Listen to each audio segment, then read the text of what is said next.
Multo sa Malacanang, mga kabalintunaan sa palasyo, naging usap-usapan sa Maynila, Pilipinas. Usap-usapan na naman ang umano'y kababalaghan sa loob ng Malacanang matapos mag-viral ang ilang kwento ng mga empleyado at bisita na nakaranas ng hindi maipaliwanag na pangyayari.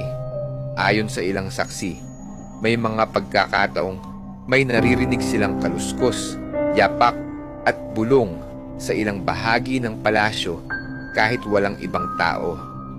May ilan ding nagpatotoo na nakakita sila ng anino o figura ng isang lalaking nakabarong na bigla na lang nawawala sa isang kisap mata.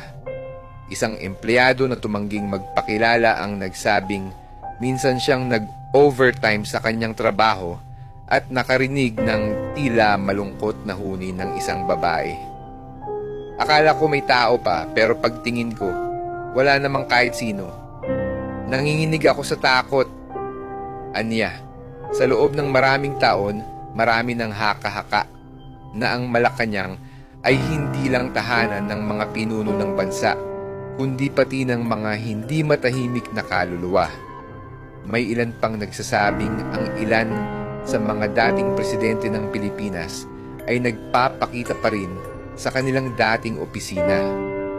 Gayunpaman, wala pang opisyal na pahayag ang Malacanang tungkol sa mga ulat na ito.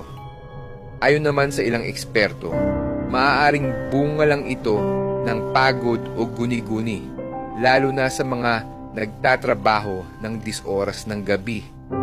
Totoo nga kaya ang mga multo sa Malacanang o isa lamang itong bahagi ng makulay na alamat ng palasyo? Ano sa tingin mo?